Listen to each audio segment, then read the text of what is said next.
A quick note before we start, you can find all links and resources discussed in the video description, and please use them to support us. Please also comment, share your opinions, and ask any questions. Thank you and enjoy. Hi everyone, welcome to the next webinar in our UK Foundation Program series.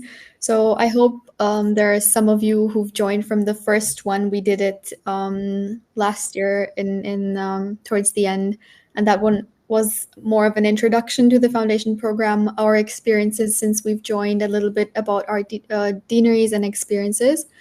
So this is the next sort of webinar, part 2, if you may. And we're going to focus about the topics of language exams, visa, and an open Q&A. So this is kind of taking into account from the feedback from that last one. We did ask what you guys wanted to be covered and what you guys wanted to specifically hear about from us and our experiences. So this was quite popular, and I think this is kind of the right time to do this because the 2025 entry will be now preparing for their language exams so that you're done with them before July. And then the Q&A part and the visa part is more about for the 2024 entry, the ones who start this summer, just to share our experience again. So my name is Disha. I graduated from Warsaw. We have Shruti and Mira with us, and we're all class of 2023 from Warsaw. And happy to go over this kind of topic frame. We'll go over the different types of language exams, very brief information about the visa of what we know from the kind of public information of websites and our experience, and then we'll open the Q&A really quickly. So if you have any specific questions, by all means, like Eddie said, please write in the chat because that's what we're here for, just to answer what you guys want to know. And yeah, do you guys have anything to add? No, we're good for now. Yeah, okay. So just kind of as a coming back to the idea of the webinar series, we've done this one before about what the foundation program is, how we applied, how we got in, what we're doing right now. But to kind of bring it back, because I feel like we have some members in the audience who are in their early years in the medical studies, there's always this popular question of how do we apply and how is the experience and how it's going. So just to come back to that idea of this whole webinar series, we're very happy to do special focused webinars based on portfolio, which deaneries to choose, how specialty training goes going forth. So please make sure you fill out that feedback form with specific questions that you have. And we can also do maybe some tailored specialty med school kind of webinars where we can do some teaching as well. So that's just a reminder. And on to you, Shruti. So in this webinar, we're going to be covering English language proficiency, which is one of the major things for eligibility for the UKFP.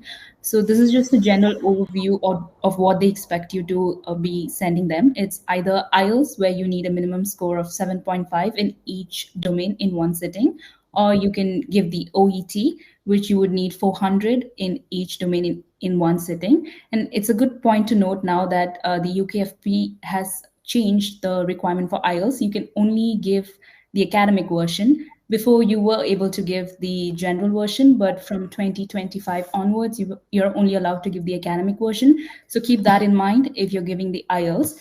And the requirement for OET remains the same, nothing has changed.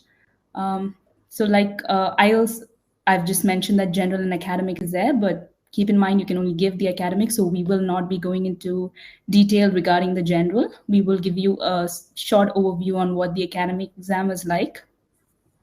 Can we move on to the next slide, please? So I took the IELTS academic, and it's divided. The four main things that you would do in the IELTS academic is the listening, reading, speaking, and writing. Listening and reading is quite straightforward. It's not too hard if you know how to manage your time. So I would suggest timed exams, because going through a lot of reading in a short period of time is quite hard to get the 7.5, but it wasn't quite hard for any of us. So I think that's not where we had trouble. It's majorly the writing part of IELTS where we had trouble. Lots of us had to retake it to get the 7.5, because it's really hard to get the 7.5 mark. You either get 6, 6.5 or 7. So even I had to repeat it probably 3 or 4 times. And I eventually ended up taking the general because during the time they accepted general, but from now on it's just academics. So I think that's what you should be giving. And just a short overview on what the writing part of IELTS is like. It's 1 hour and you have to complete 2 tasks in the 1 hour. Task 1 is just to summarize the information, either presented in a chart, graph, or pie chart form. So that can be a little tricky because you would have to take technical information, put that into a paragraph. So practicing task 1 is quite important. Lots of us don't pay attention for that because it's not a higher weightage in the IELTS writing exam, but you would have to practice it quite well to be able to write it in about 20 minutes. Task 2 is when you have to write an essay in response to a point of view, some social issues. So the ones that I can remember from the ones I've taken is about whether phones have been taking away from our time, things like that. So it's very general and it's quite hard to come up with ideas. So you would have to time yourself, just come up with ideas and just plan it out. And one of the best tips I think I can give you is that practice. You would have to write probably like 20 essays to be able to do it during the exam and time yourself. And the IELTS official website has, I believe, few official papers which are timed. So doing that would really be helpful. And it's important to be familiar with the marking scheme. So IELTS has released an official marking scheme where they tell you what gives you the certain band point. So this is the task 1 band descriptors. We've not put in the task 2, but you can find it on the official website. And if you follow exactly this, you would be able to get 7.5. And I think the problem most of us had was that either we didn't get time to read through what we have written, so we made mistakes, or well, lack of planning. So what I followed for my writing task was take 2 minutes off to plan what you're going to write, maybe the flow of ideas, and then give yourself time to, of course, write it and then check, because you need that time to check. You might have made mistakes, you might have forgotten commas, and that cuts off lots of marks.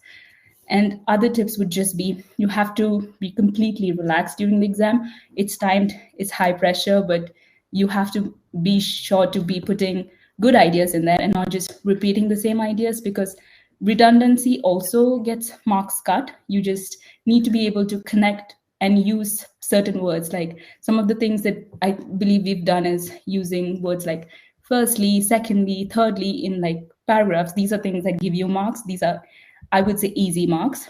And another tip is write probably essays, tell one of your friends to check. So Disha and I did that quite a bit. We checked each other's essays, and that was quite helpful because someone else can find out the mistakes you've made. You might not be able to.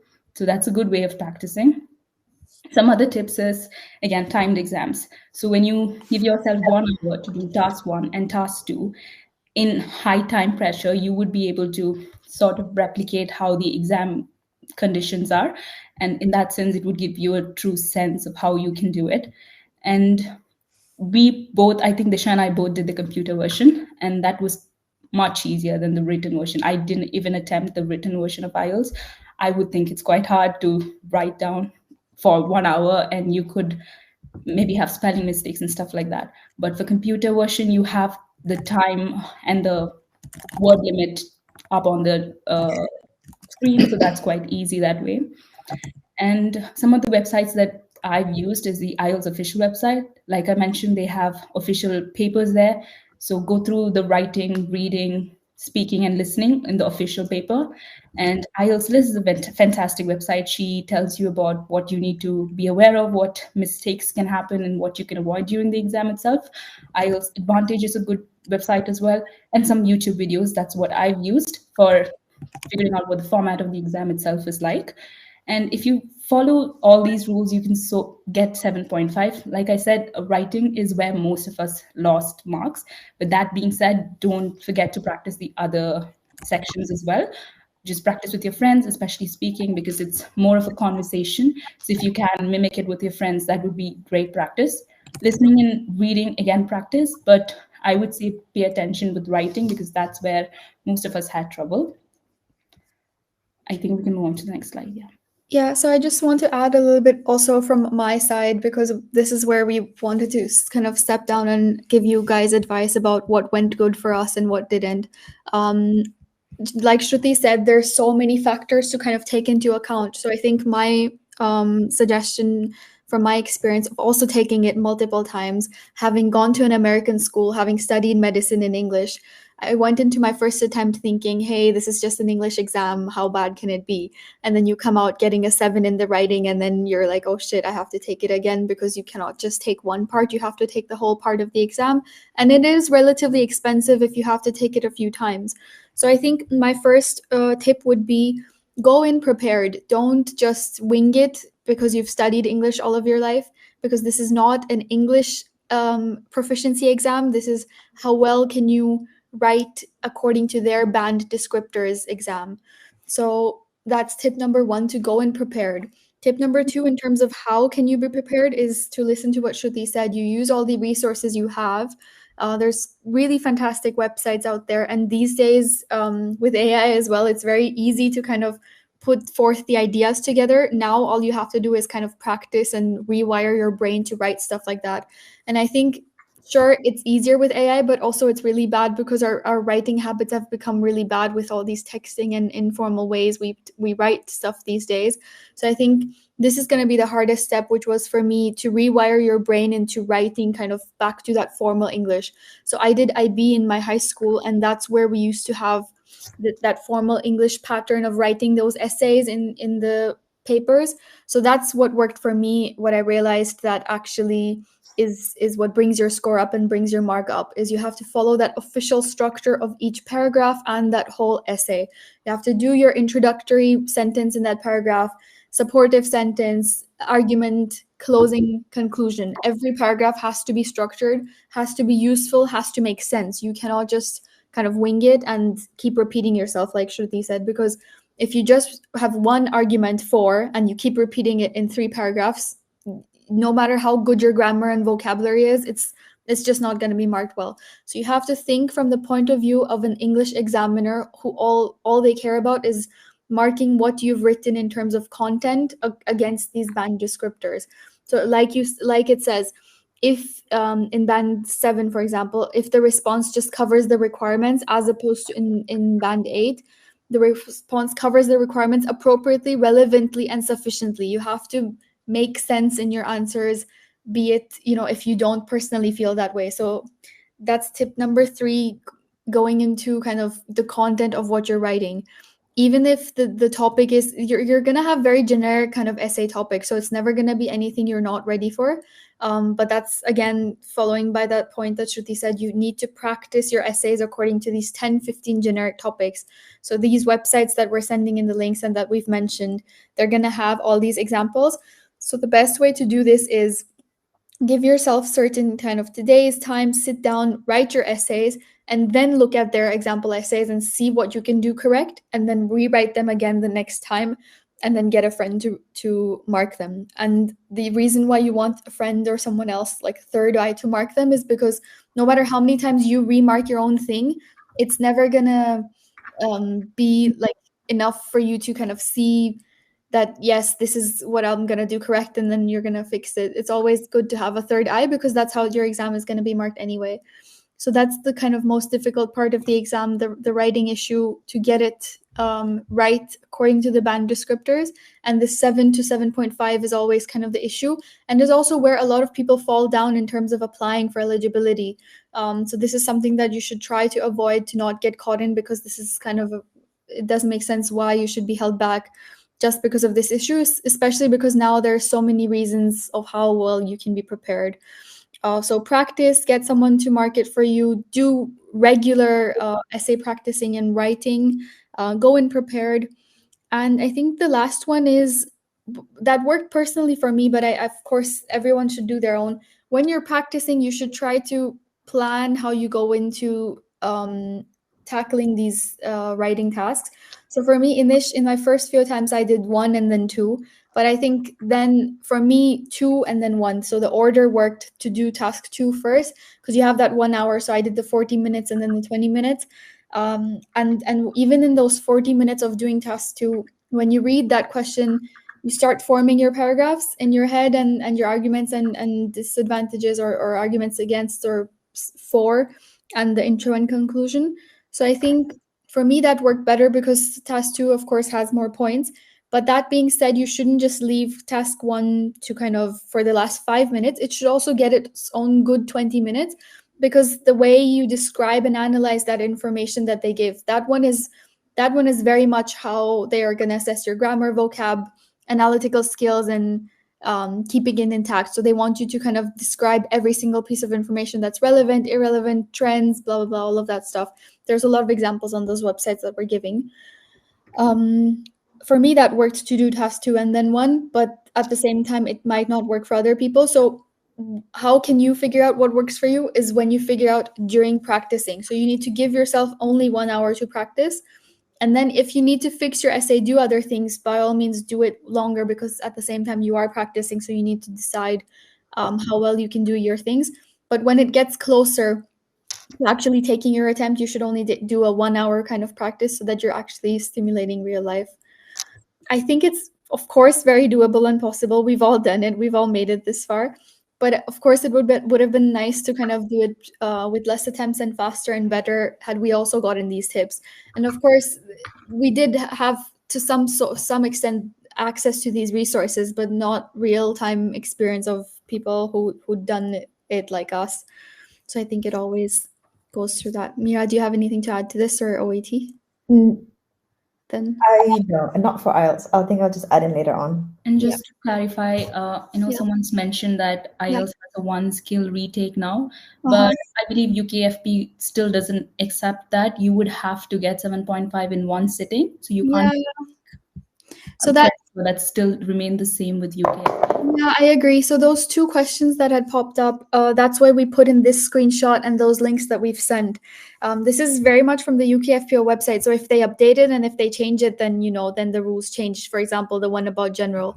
But up until now, or 2 days ago, until we'd seen this, you have to do it in 1 sitting manner. So even, yes, sure, you can retake it, and even when we were doing it, they were like, oh yeah, in Australia they're doing this retake writing, but they don't. UKFPO just accepts the one sitting. And also make sure about time frame as well. So it needs to be valid for 2 years prior to the start of the program. So if you're starting August 2025, don't just take it in February 2023, 3, 4, whatever. Like, don't take it too early. Time it so that it's 2 years in advance. Because you also need it for the GMC professional license, so you would need to cover that validity as well. So I'd suggest, some of us have taken it during December of the year before, or you take it on the year, maybe like March, something like that, so that it covers. And again, it depends on how much time you want to give yourself and how confident you are with your skills. So we all gave ourselves ample time because we knew we might have to repeat it, considering it is really hard to get 7.5. So if you plan it quite well, it needs to come in again before the eligibility closes, and you would have to send the certificate in. So you just need to time it out quite well in that sense. So I think the 2025 example I meant was 2 years in advance. So then if you're graduating August 2025, you should take it no longer before than August 2023. So now is a really good time to take it, actually, because you'll have enough time to do it for everything, but just not earlier than 2 years before starting the UKFPO. And then that second point about, yes, pretty much everyone graduating from Europe has to take the exam because of this clause of your practical stuff has to be over 75% English, and we still don't have that population, do we? And then moving on to OET, right? Yeah. Okay. So I've attended all the 3 exams, the IELTS Academic, IELTS General, and OET, just to see what was better. I started OET, I think, in December. So I had a lot of time before I actually really did it to attempt it for the sake of using it for applying for the eligibility. I'd say that OET versus IELTS, the biggest difference would be that OET is much more medically oriented.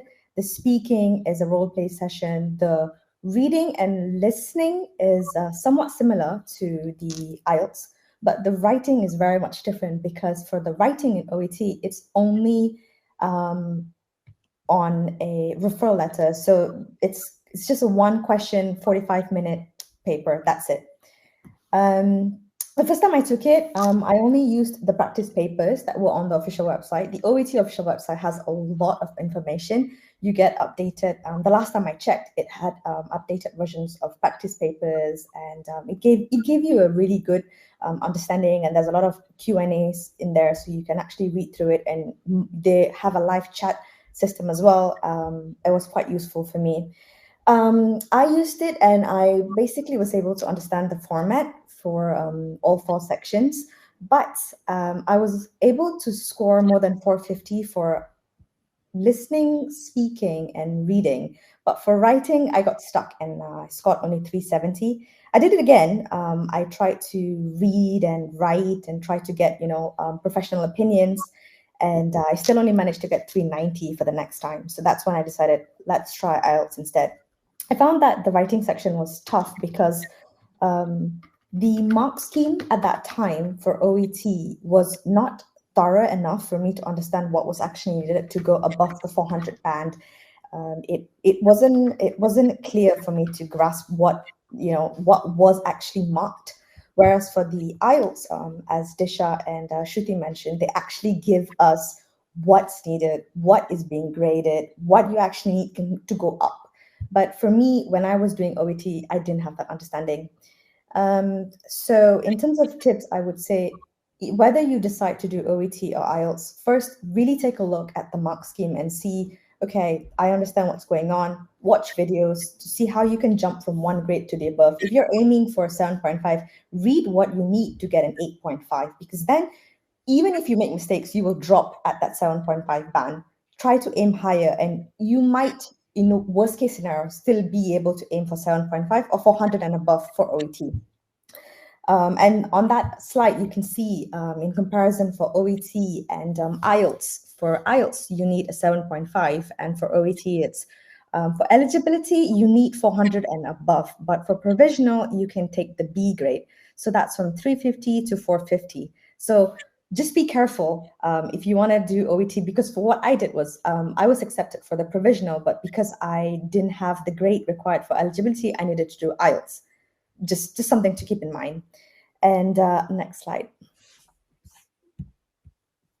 Thank you. So which one is easier? I think they both have their own pros and cons. For IELTS, it's cheaper. It's got way more test dates, and the results, if you do the computer version, it takes less than a week. For OET, I did the computer version. It still took about 2 to almost 3 weeks for the results. There's not many test centers. I did it in Malaysia, and there was only 2 test centers, whereas I tried IELTS in Malaysia again, and there were like more than 10 test centers that I could, it was easier to get around, and booking as well. The questions generally for IELTS is always going to be on general topics like social, economy, all of those things. But OET is very specific to medicine. You don't need a certain, level of knowledge to answer these questions medically, but it would be easier because, for example, in the speaking session, it's a role-playing scene, and you act as a doctor and the examiner acts as the patient. And it would be easier for you if you had the medical knowledge to be able to drive the conversation and be marked for knowing what to say and how to carry forward the conversation. And both exams are valid for 2 years. So in that case, it's not much difference, I would say. But yeah, since the both of you have not tried it, so I think I'll end it like this, and I'll answer any questions regarding OET after we finish this. I think we aren't really telling either one of them are easy or in any way, because they have their pros and cons. It really depends on if you're able to take OET, wait for that long, because it does take some time and it is quite an expensive exam to take. But IELTS, on the other hand, is not that expensive. I took few in Poland. I think about 2 in India. I did find, well, the quality of it a little bit different, but I don't think it really makes a difference. It's just about good prep. Just give yourself time to prepare well, and you shouldn't really be focusing on whether either one of them are easy or not, because you would still have trouble with the writing part.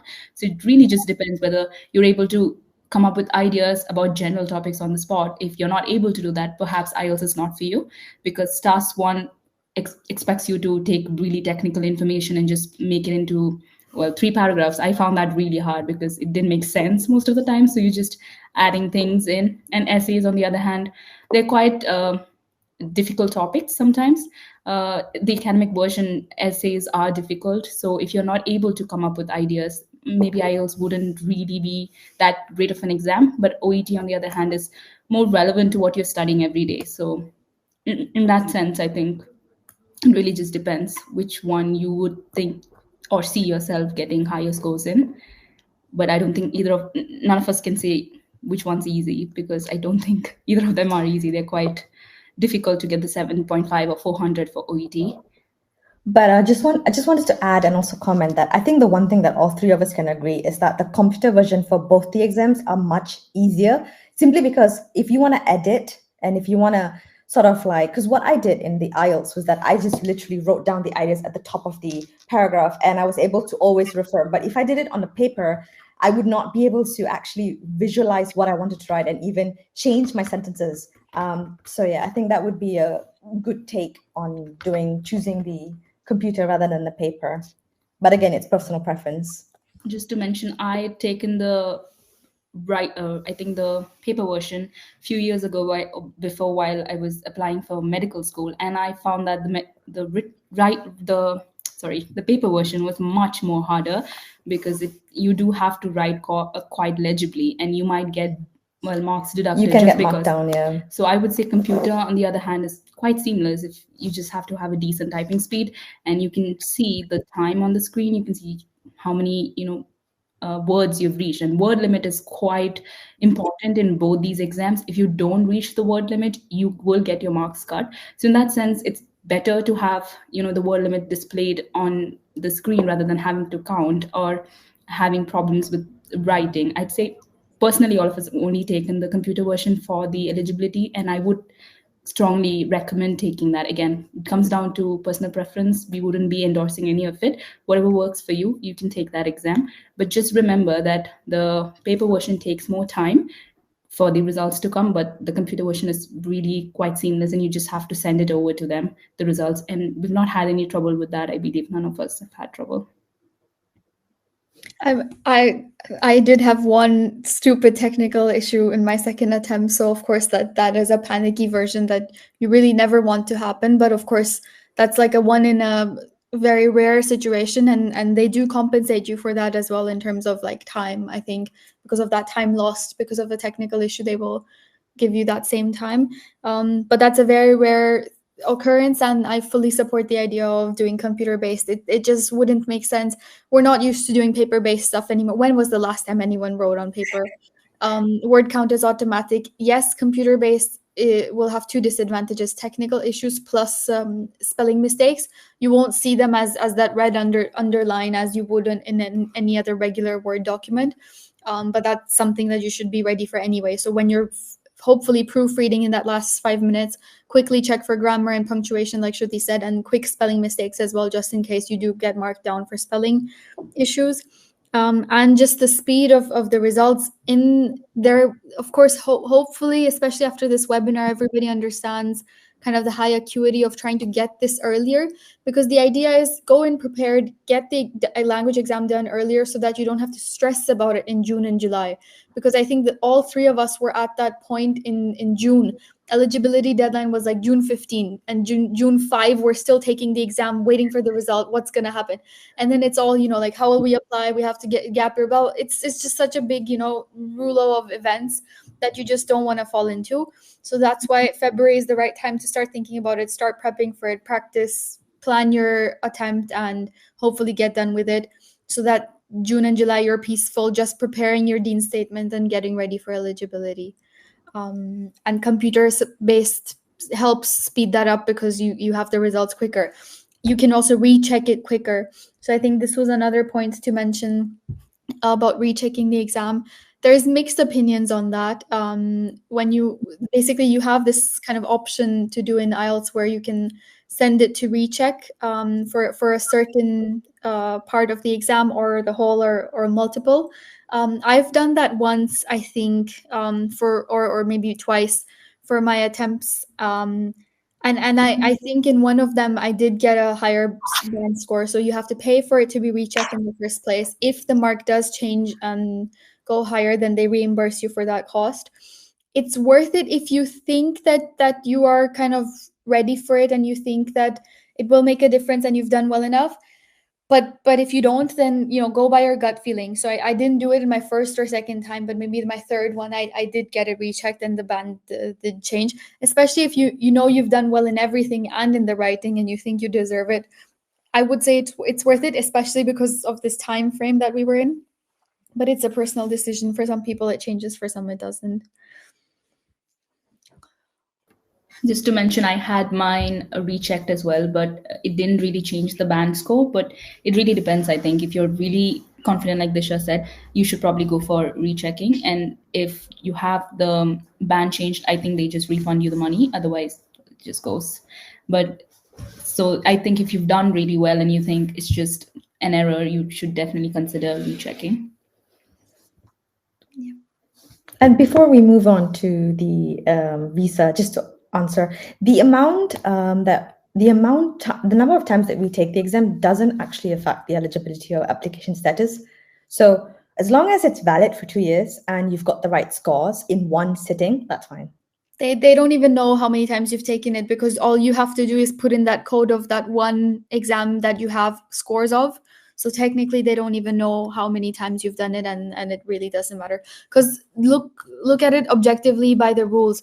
All they care is about proving your language competency, which is irrelevant of how many times you had to kind of take the exam to prove it for.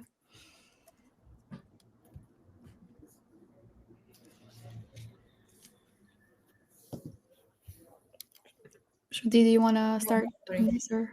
There's just one more question that I think we can just get Oh, on. yeah. Okay, yeah. What is? Someone asked if it's easy to get 350 for OET. I did not take it in Poland, so I can't speak for Poland, but it is actually quite easy to score a minimum grade of B in OET, simply because just with the basic medical knowledge, you know what you need to pick out and sum up for the referral letter. And I find that it would be quite hard to score below 360 if you've especially gone through the practice papers and you see what they actually want. Yeah. Just to mention, the score is 400, not 350. So you would be aiming for 400 in your each of your domains for eligibility. Yes. Please don't look at the GMC professional, because that's after. So if you're not eligible, you cannot apply for provisional status. So you would need 7.5 or 400 regardless. So Yeah. just aim for that, and then you can just use the same certificate for the provisional registration. As for the deadline to submit the results, so it depends on when your eligibility window is closing. For us, it closed in July, I believe. August. July, August, August, and yeah. early August. So just look at their timelines. We're not really sure what the timeline is currently, but I would say it's definitely on the website. So it should be there. But this year's, so it's gonna, for next year we don't have the timeline, right? Because 2025 entry they don't post the guidance until June.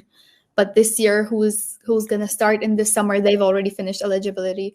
So if you want to know what your 2025 entry deadline will be, check the eligibility guideline for June.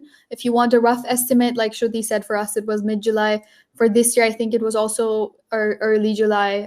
So you should kind of just aim to have it by end of June, so that you have a 2-week time frame.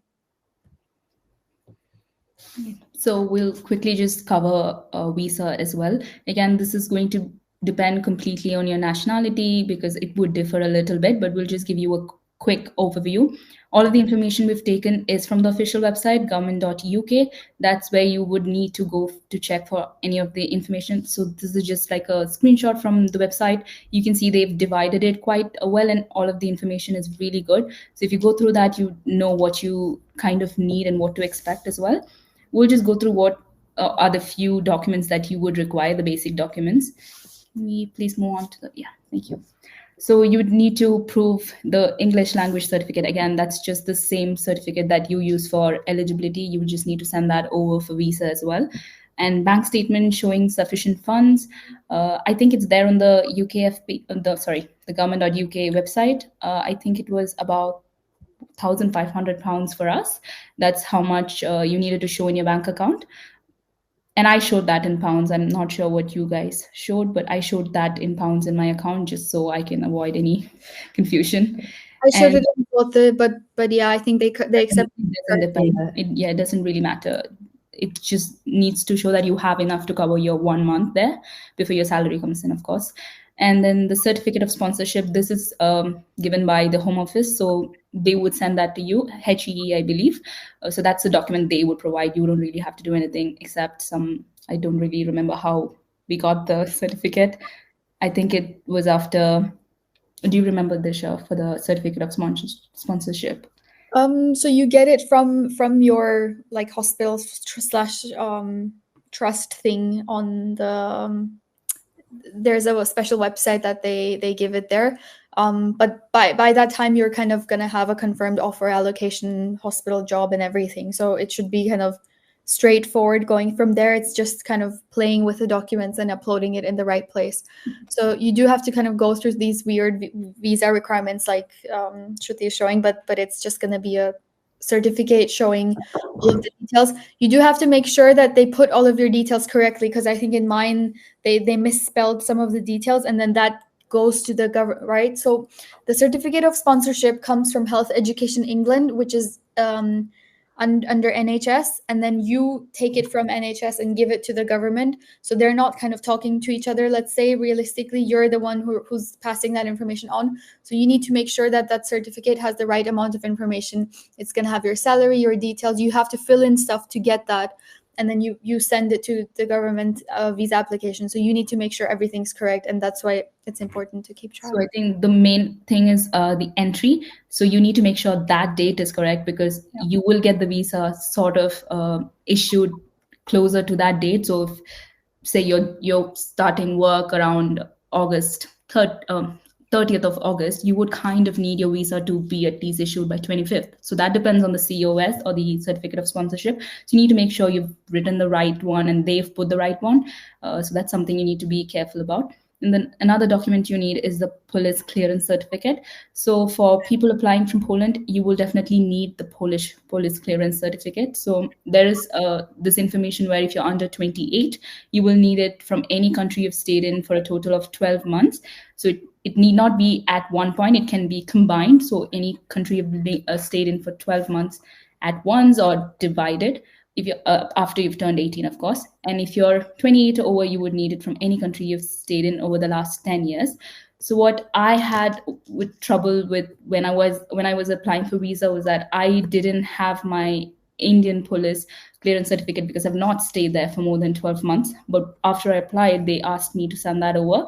So it's a good point to keep your police clearance certificate sorted. That takes a bit of time. And if it's in a different language, you would need to translate it by a certified notary. That takes time as well. So police clearance certificate is one of those things that you could have trouble with when you're applying for the visa. And I applied through the fast track method. So even though I didn't have my clearance certificate, they gave me about 28 days to submit it. And once I submitted that, I got my visa in like 2 days.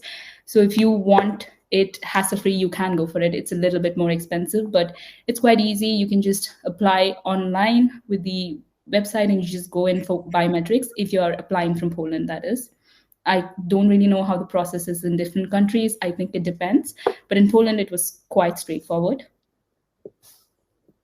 There was the question about when do we get the certificate of sponsorship? So you get it after the job allocation, because or just like hospital allocation ideally, but mostly it should be, let's say, job, because that's when your hospital and trust will know that that's the job you're doing, and that's what they're going to base off your salary and your start and all of that details on. So you do need to kind of wait for your specific allocation. It's not going to be after deanery. And like Shruti said, that entry time is very important. I moved mid-July, so that's when I asked for the entry and the visa for, and that also kind of worked to have it one 1.5 week earlier than the actual start date of the job, because you do have that induction period. So if you do want to have it of a few days earlier, like you can still get by, but don't make it like, you know, a month earlier or something, because that won't match up. So that's one thing. And then the other one, like Shruti said, it really varies on your nationality, on the country you're applying from, and your circumstances in terms of documents. These are the three things that will define how quick you get everything.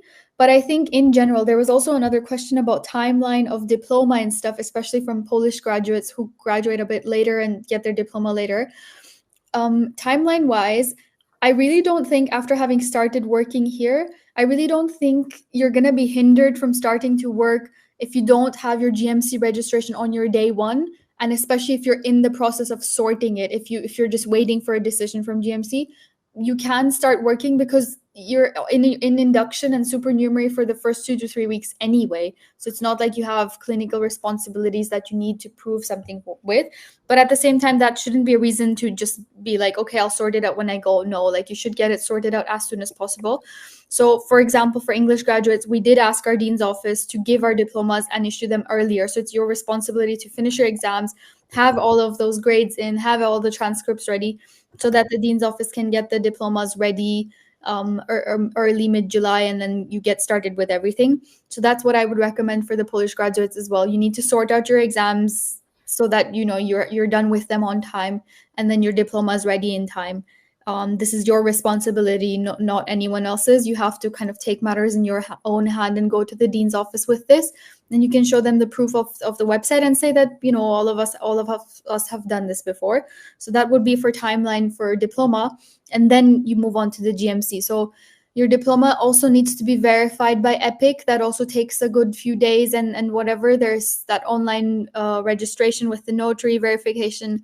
And then you go on to kind of GMC to verify that. So again, you have to factor in at least a week for everything to get into place. And then in terms of visa, for me, I applied with an EU passport. So anyone basically applying from a non-UK passport needs a visa to work here. So just like someone said, if you have a Polish karta pobytu or something, like, I think the idea is it depends on your passport. It's not relevant about where you have residency. Like, I had an EU passport, so I applied with that. So my application was all online. I didn't have to do biometrics, and I did a normal kind of pathway. Like it took a good 2.5 weeks to get it sorted. But I was ready with all the documents. So you just need to look up the requirements from your passport, place where you apply, expect delays, because it's going to be very hectic and populated at that time when everyone's going to apply for visas. And just try to get these documents sorted early enough. So I think the Polish residency card, well, it depends. If you are applying from Poland, you would need to show your right to live there. That's all that is for. So either your visa or your residency card. They did ask me to submit like a photocopy of that when I went in for my biometrics, but nothing else. They don't really care if you have the card or not. When I applied from Poland, that is. So it would be different depending on which country you apply from. Someone asked how long it takes to get specific allocation after the deanery allocation. So we've mentioned that in the last webinar. We can also do some more specific ones about that later. But generally, it really depends on which deanery you get allocated as well. So for me, in Oxford deanery, you have to rank the trusts first. So it's a 2-step process. You had to rank the trusts, and then you rank the job in that trust, and then you get allocated. So I would say it took a month and a half, or even 2, because March was when you got deanery, and then for us it was like end of April, mid-April that we got trusts, and end of April, mid-May that we did jobs and everything. I'm not sure about you guys. Yeah, I think that was about the timeline as well for us. Yes, so you find out like quite a bit later, but you can still kind of start figuring out your exam dates, diploma, GMC, everything will fall into place once you need to just graduate and finish exams, and then everything will fall into place. And the trust allocation doesn't really disturb your visa applications and stuff like that. So that just, it depends on where your accommodation, stuff like that. So that falls in later. And just to quickly address another question, someone said about being a UAE resident. So I lived in Kuwait and did my high school in Kuwait as well. But because I moved after 18 for medical school, I didn't really give a police clearance certificate from that country because it wasn't 12 months of total stay. But again, it depends. If you're over 28, you would have to submit. And if you've lived more than 12 months, you definitely have to get a police clearance certificate. But I wasn't asked for it. I was asked for the Indian one because perhaps I'm an Indian citizen. So it really depends. You just have to recheck that. That's where most I had trouble. So police clearance certificate is something you need to get sorted out. And if you've lived in certain countries or few countries, it's good to make sure if you really need one from that country. And I think there's a validity for the police clearance certificate. I think it's about a year or 6 months for some. So it's worth looking at that as well. So don't apply for it too early that it's invalid by the time you submit your documents. I think for the Polish one, we got it about 3 months before because it was just, I got it in a day, so it wasn't really bad, at least the Polish one. So the other ones do take time. Give yourself a buffer of 1 month. It can take a long time, especially if it's busy. So depends, again, nationality and where you're applying. Yeah, agreed. It doesn't make sense to just apply for the police certificate of clearance now, because what happens from now until then, they want as up-to-date kind of information. And then also there is this other question. I've just copied and pasted the information from the website, but about how much money and it costs and everything. Shruti's mentioned that she paid that extra for the fast track, but the application fee, that's why it varies from this amount to that amount, because are you fast tracking it? Where are you applying from? What nationality? Blah, blah, blah. And then on the website for now, it's mentioned 1,200 for showing that you can support yourself. But I would say just an estimate of that amount, because you would honestly need that amount or more anyway, realistically, since you won't have your first month salary and you're settling in. And this health surcharge thing, I didn't have to pay it, I think. What about you guys? I don't think we had to do that either. I think that the reason why it's mentioned there, because that website is just skilled worker visa, and then we are healthcare skilled workers. So healthcare skilled workers don't have to pay the surcharge, but of course we have to pay the stupid national insurance and all of that.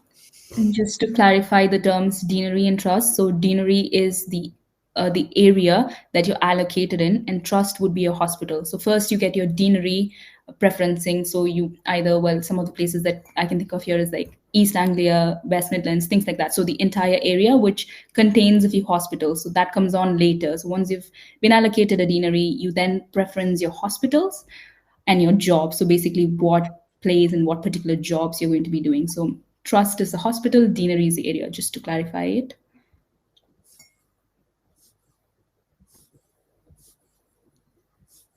So this question about the healthcare skilled worker visa, that's the one I was talking about, but they all come under the same umbrella. So that's why when you're applying, it will make you choose, of course, what you, gov.uk is a very detailed website. You're going to put in all of the details anyway. So it will just show you automatically what you're going to apply. So yes, it's cheaper because you don't have to pay the health surcharge, but don't expect minimal costs, because it will cost. Pounds is expensive. The visa is expensive. Epic will be expensive because you need to get your diploma verified. So you need to pay for Epic, the notary cam, moving costs, settling here. Everything will cost quite a bit. So you need to kind of start budgeting. I think that's a big advice point as well.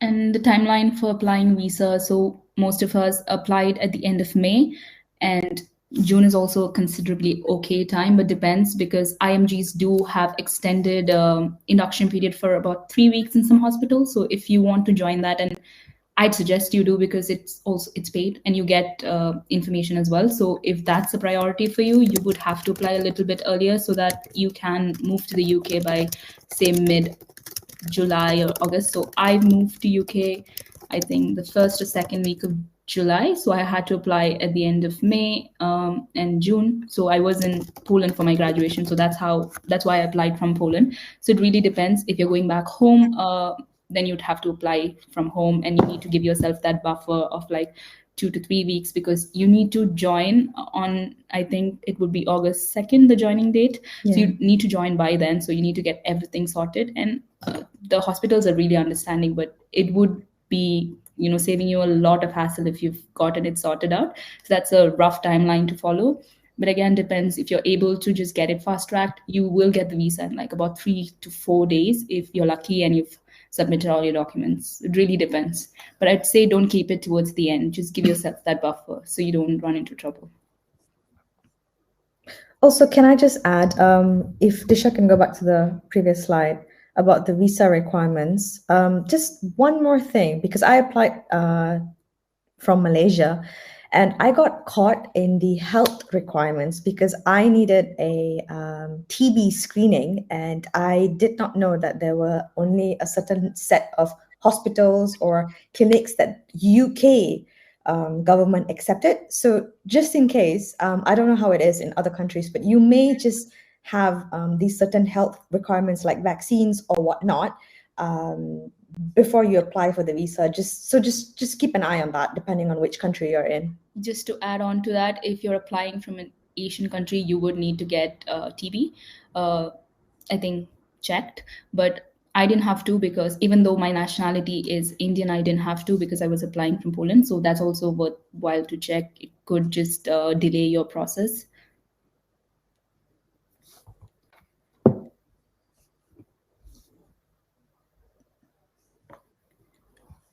So we're getting a lot of questions about UKMLA exam, but we're not really sure what the status of that is yet. They've not, I think, put out any information as of yet, but we can expect more information soon if they're going to be implementing it. So basically June or May even would be a good time to start looking into it. So I know that the 2025 applicants are worried because, what if it's for them? But I think from now on, UKFPO is playing this game of a lot of obliviousness and randomness, because this year they've removed the SJT and the decile scores and it's computerized allocation.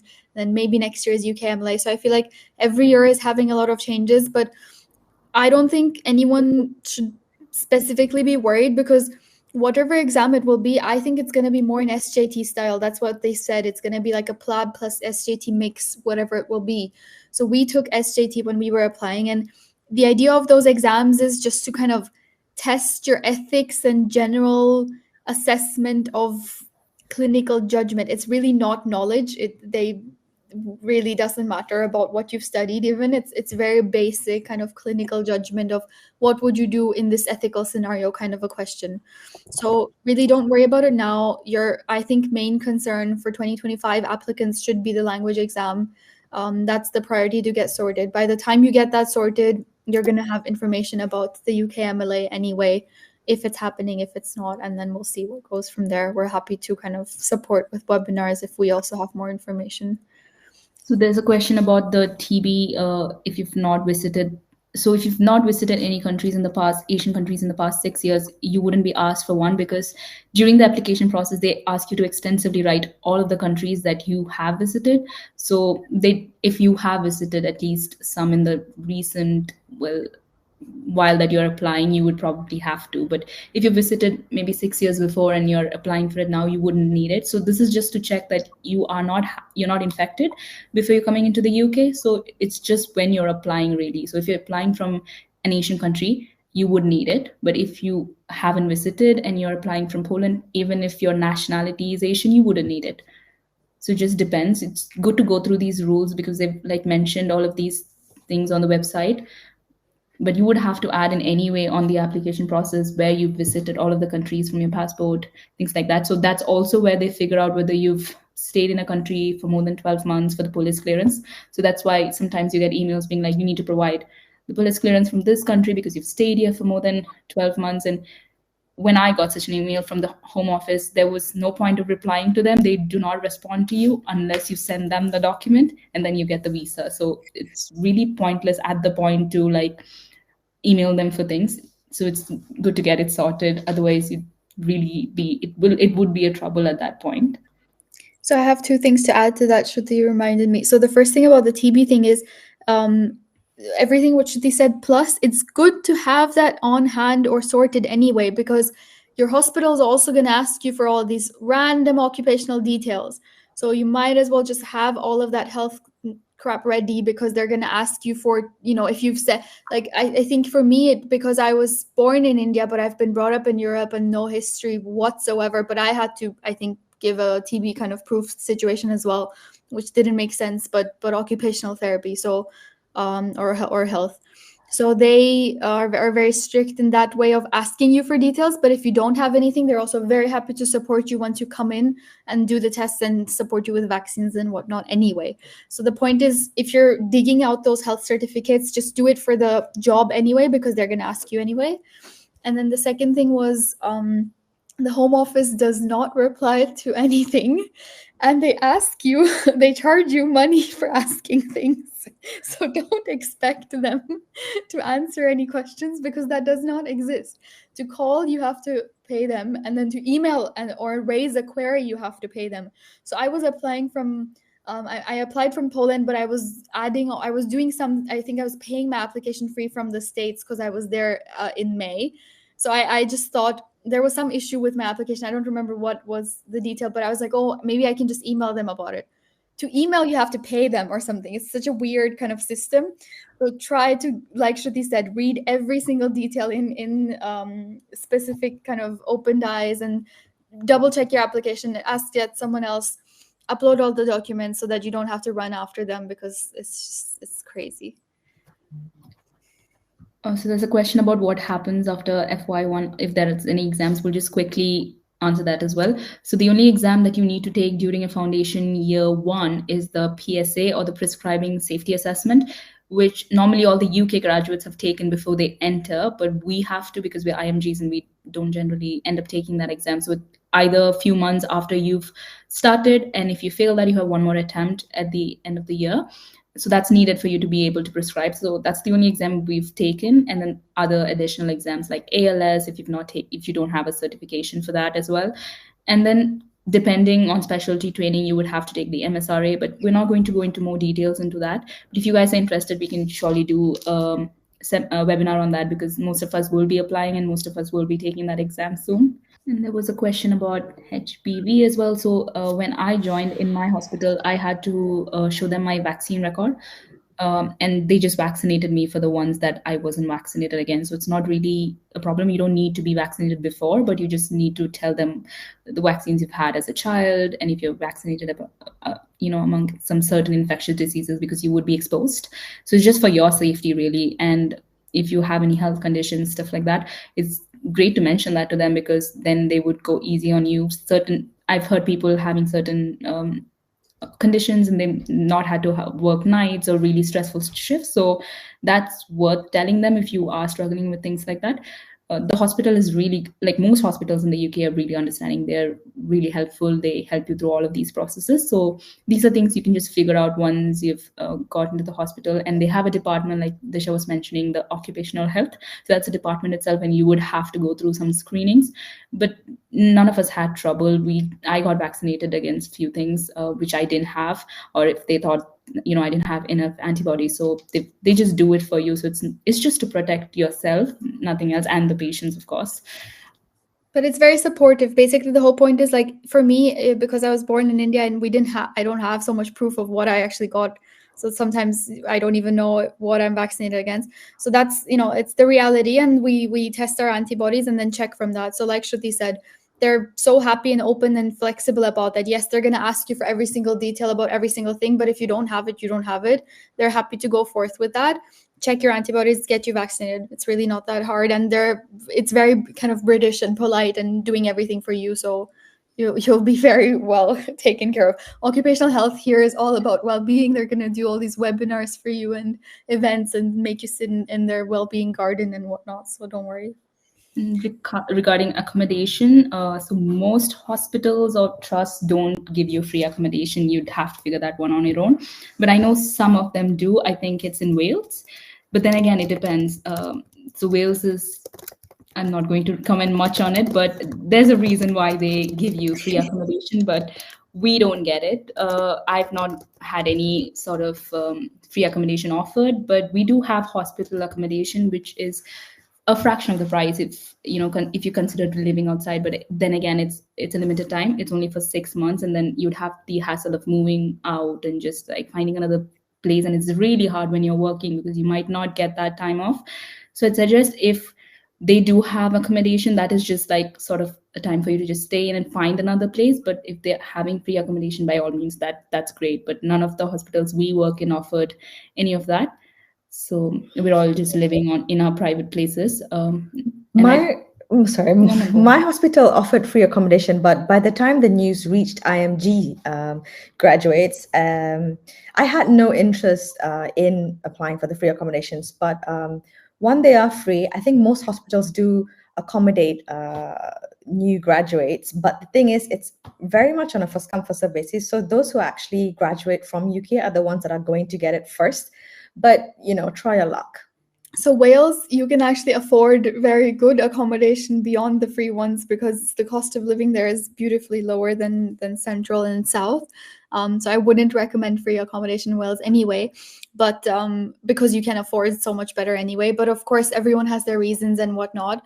So the idea of free accommodation for me strikes in two places. One is foundation priority program. So they will very much want to perk you up if they're sending you to a place that is not so popular or not so chosen much. And that's where Wales also comes up a lot, because in Wales you have a lot of kind of priority program options anyway. But also in Southeast, North, anywhere in the country where they do have priority program or different kind of unpopulated foundation programs that are just not so popular because not everyone wants London, they're gonna perk you up, and the first thing is of course accommodation. But you have to bear in mind that that's hospital accommodation and it's not always what you have as your expectations. So that's one way I think of that. And then the second one for me in my trust in my hospital is they do give free accommodation if you're after nights and you really need to rest before you go because you have a big commute or you just don't feel safe enough, or if you're on an on-call shift, so on the same issue that you need to rest between those shifts and you have a long commute.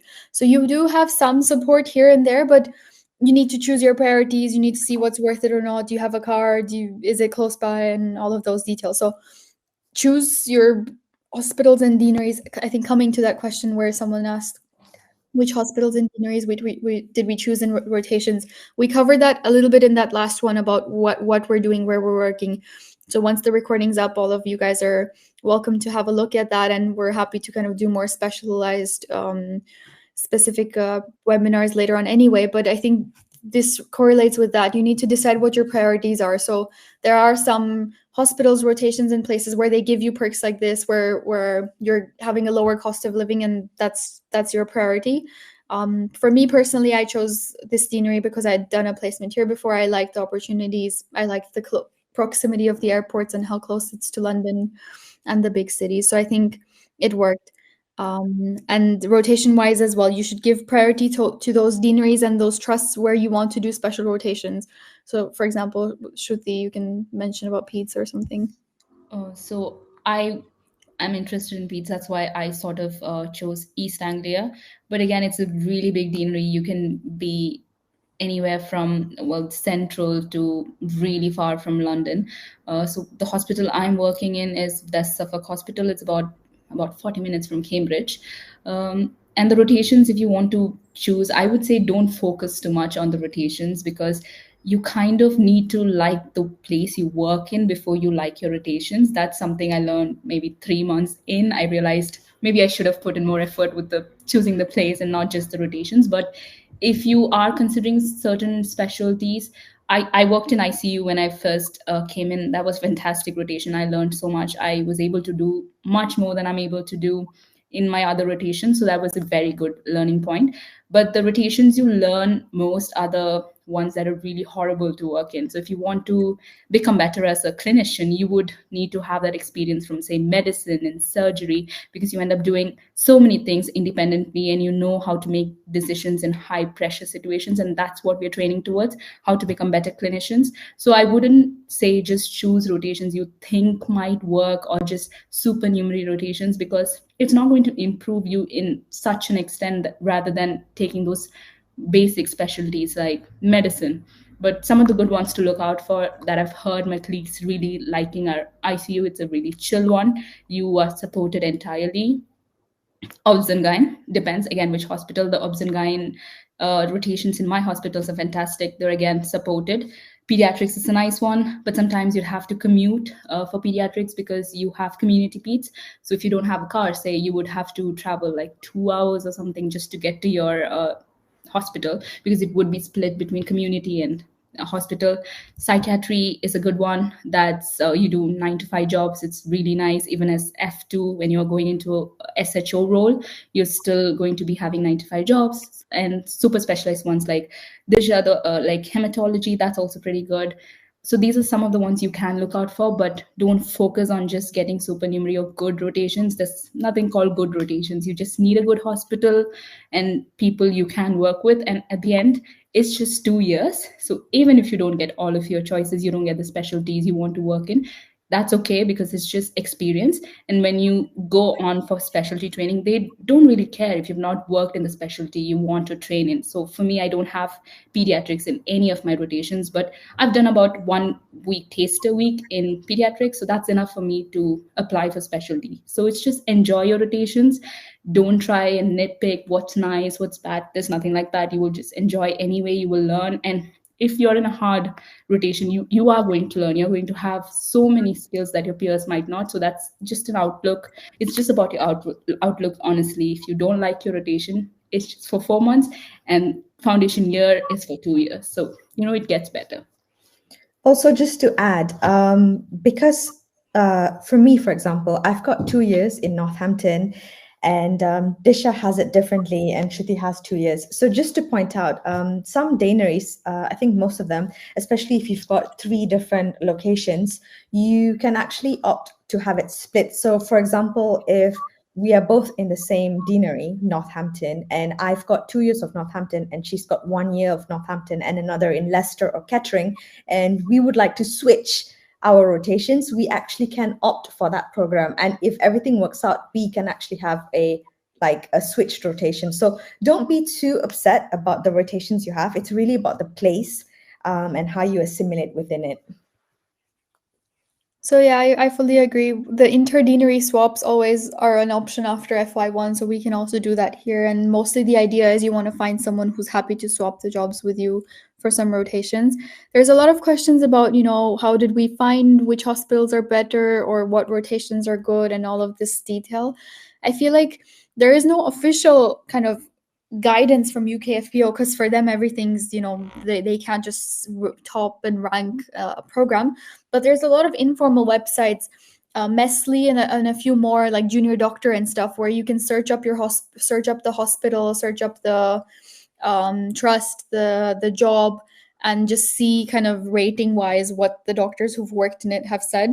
But I think you should bear in mind that that's super subjective, because when I searched up the jobs I've already done, I saw a lot of kind of subjective opinions on it. So everybody has their own point of view of what they liked and what they didn't, like Shruti said. I feel like you have to keep kind of an open-ended, proactive mind.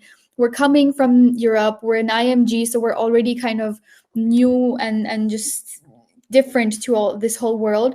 So I don't think it makes sense to have that judgmental and very subjective vibe about, oh, this was worse, this was better. I feel like you're going to learn everywhere. You just need to have vague priorities set.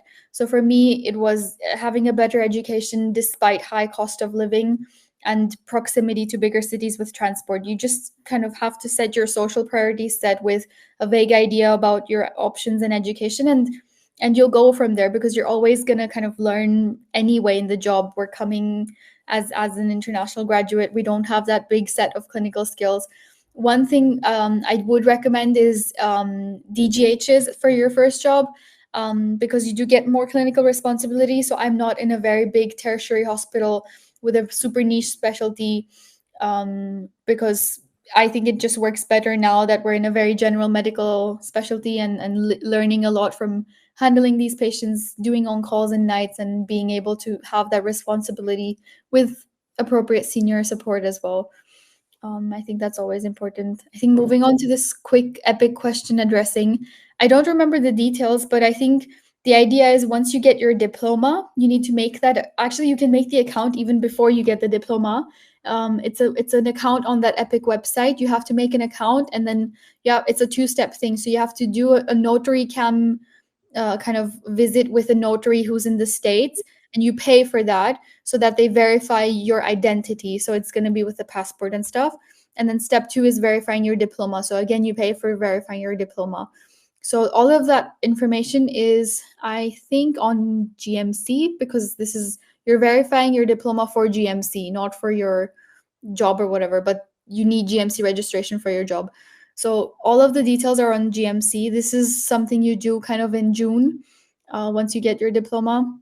Yes, EPIC's mandatory because you need GMC license to work. GMC is General Medical Council, so you need a medical license to work. You get a provisional registration for F1, and then a full license if you get through F1 correctly. So you do need EPIC, and for EPIC, all the requirement is the official Polish diploma and then the English translation. You just need to upload that, and of course, verifying your identity. Oh, so you do EPIC before, you wouldn't do that after, because you would need the GMC registration by then. So this is just for GMC registration, so it would be whilst you're in Poland. Just to quickly address the specialty question. So again, we can do another webinar, but so we won't be going into detail now, but generally it is competitive. Some specialties more than the others. We are all going to be competing against UK medical graduates. So I would say during your foundation years, it's a good time to work up on polishing your portfolio or your CV for applications. And one thing about UK applications that I've understood so far from talking to seniors is that you need to show that you're passionate and you're determined to go into that field. So say you're applying to a few specialties and you are really not able to show what you're really interested in, that sort of reduces your chances. But then again, depends how many people have applied that year, how good the other candidates are. But I'd suggest sort of streamlining and having an idea on what you want to specialize on, and just focusing all of your time mostly in that specialty. So even if you don't have a certain specialty during your F1 and F2, I'd say try and link the specialty into whatever you're doing. So if you're interested in psychiatry and you've not had a psychiatric rotation, you can bring in mental health, holistic medicine into everything you do, because that's something, medicine is intertwined. So you don't have to really be in that specialty. You just have to bring it in and sort of show that you're interested. Again, we won't go into too much detail now about specialties, but we can do one later on if you guys are interested. So definitely fill in the feedback form to let us know what you guys want us to cover. And that will be kind of a real-time thing for us anyway, because this is the timeline for us to be applying. Like Shruti said, there are constantly changing rules for all of that stuff anyway as well. So sure, we'll tell you what we're going to go through, but it will be a bit different for by the time it gets to you.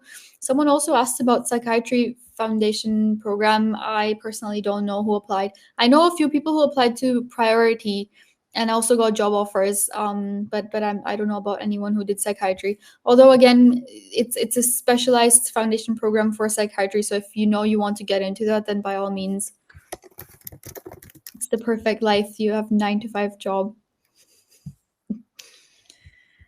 So the GMC, I think it really depends, because at that time there's a lot of traffic. Everyone's applying, everyone's doing these EPIC registrations and stuff like that. So I think most of mine was done June and some of it was done around July. And I had my tickets booked as soon as I had a visa confirmation on when I can travel. So I had it booked because I needed to get to the UK for the induction period anyway. But I think it works seamlessly. It kind of fits in a way because GMC knows you need this. Your hospital knows that GMC takes time and that this has to be there. So they're very understanding. So when I wrote emails to my hospital, I told them I didn't have my GMC number yet, and they were fine with it. They were telling me, well, just let me know when you get the number. So it kind of works in a way. So you can just have it all happening side by side. I'd say you don't really need all of this sorted before you come into UK. You just need it to be sorting out whilst you're moving. That's what I would say. So for now, focus on getting those eligibility things out of the way, and everything else will sort of fall into place, because it does take time, but they sort of know that it takes time and that there could be some problems as well.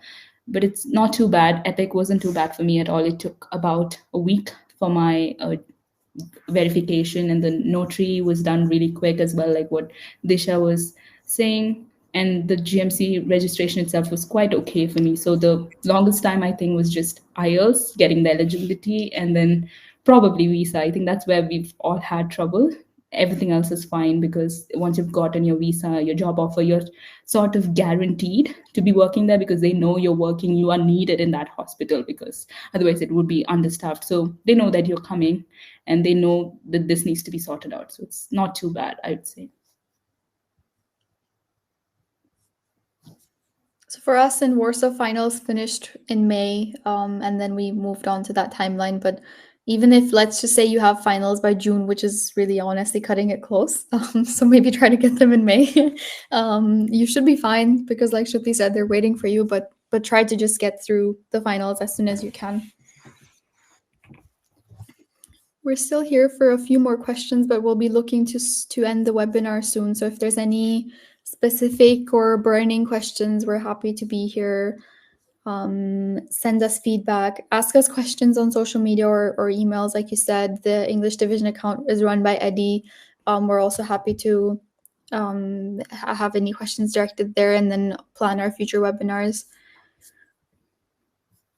Just to quickly address applying for F2. So F2 standalone is different to going through the F1 pathway. So you would be competing with trust F2 applicants. So you need to show what you've done after medical school. So if you've had a year after medical school and you're applying for F2, you need to show what you did. So you need to either get internship, you need to have that experience. So it is harder. You have no NHS experience prior to that. So they would it would be quite hard, and you would be having interviews with the hospital itself. So you're going to be directly being interviewed by your seniors in the hospital, the consultants. So it would be a little bit more harder than F1 because F1 is more streamlined. Everyone's applying together. It's not really competitive. You just need the eligibility done, and you are guaranteed a job. But F2 is not like that. F2 standalone, it's not like that. It depends really on your luck. So it is difficult. That's not a myth. It is quite difficult to get a job through that. But that being said, if that's your only option, just try and do internship in that 1 year you're waiting, so that you can prove to UKFP that you've done that, and to your hospital, I mean, that you've done that 1 year of internship. So I would also kind of add to that there's this kind of weird unknown part about the UK jobs and medical training where it's not much talked about, which is trust grade jobs and LED. And of course, I don't recommend this, but I'm just pointing this out that this is an opportunity for someone who didn't get through IELTS, wants to start working, has done the internship or the stage, and is ready to apply to FY2 standalone. There's very few spots for FY2 standalone. So by all means, try to apply because they do want to fill the spots, but there's very few. So sometimes you just kind of want to get started somewhere. And this is where I would suggest start looking into hospital jobs. So there's this NHS jobs website, or you can kind of talk to the hospital directly or just anyone where they offer you trust grade jobs. So that means you're not going to be in a foundation program training program, but you're still going to be the same equivalent, still have the same opportunities, supervisors, everything will be the same. You're just not going to be in a training program. Yes, there's disadvantages, but I would say that's better than just being held back and not being anywhere and just getting started. So the idea of this is to kind of get you a job, get you started as an FY2 standalone equivalent, and then move on to specialty training eventually. So where would you start that from is by looking into jobs NHS. It's more complicated, but at least it's an option so that you don't give up right if you didn't make the IELTS cutoff. Specialties wise, I think psychiatry is getting really popular. Dermatology, ophthalmology, all of these are really popular specialties. And so are the surgical specialties and the niche ones like neurosurgery, neonatology. I've heard neonatology, there's probably one spot. For deanery wise, there's just one spot. So it's really hard to become a consultant. But that being said, definitely if you have a strong portfolio and you work towards it, you can get in. But some are more harder than the others. Even general practice. So GP is also quite hard now. It's quite popular specialty as well. but it really depends on your portfolio and how the competition ratio is in that particular year, because in some years some specialties are more popular than the others. But this is just a quick overview of what to look out for. The cutoffs are getting competitive and more competitive every year. Even for GP, it's becoming more competitive. If you want very specific information and even what types of specialties there are to apply, because it's a very kind of different type of application. They have these run-through programs and then IMT and then CST. There's a lot of different pathways. If you really want to know and understand which specialty you're doing, you can just Google specialty training NHS, and there is this really nice website that explains everything in detail, which we will also refer to. So that will be very helpful. But I think it's very important to understand that every single year there's many, many more applicants that increase to foundation, specialty, country, jobs, as doctors anyway. So you're going to have higher competition ratios anyway. So you do need to factor that in. Just to answer about the rotations that you get during foundation year, at least for me, when in East Anglia, when I applied, I was able to see both the specialties for both the years. So I knew which hospital, which specialty, and in what order, and that has stuck. So it really depends on which deanery you are in and which hospitals, because it depends. Some of them tell you all of it, some only tell you foundation year 1. But for me, I know all of my rotations that I'll be going into. And there's another question, sorry. So yeah, some of them don't tell you FY2. Like I only knew about my FY1. I didn't know about the second year. They tell you a bit later. So you should just be prepared to be oblivious and then find out later. But you will find out soon enough. That's the least of your concerns. Just to quickly about the specialty training. So if you don't get into the specific specialty you want to get into, and that can happen sometimes depending on the competition, you can either do a fellowship or a F3 year. If you like your hospital really much, you can just actually apply for F3 in that same hospital, or you can do a fellowship. So those are just ways of filling up your portfolio whilst you wait. So you don't want to show that you're stagnant and you're not doing anything during that time. But hopefully it's not too bad whilst applying for specialty training. But if this does happen, you have options as well. And about repeating rotations, so that really depends. Sometimes, medical rotations, you do end up being in quite a bit, but you'd be in different departments. So you wouldn't technically repeat any rotations. It's going to be completely different, so that everyone's able to sort of rotate over it, because once you're done with a specific specialty, someone else is going to rotate into it. So it's kind of, you're not going to come across the same specialty again, but you can be under the same umbrella. So you can be under medicine, you can go into what's like gastro, renal, or like pulmonology, depends. So I think we'll start closing it from here. Thank you very much for joining, everyone. We hope you found this webinar useful. Let us know if there's something to improve for next time, if there's any specific topics you want us to cover next time.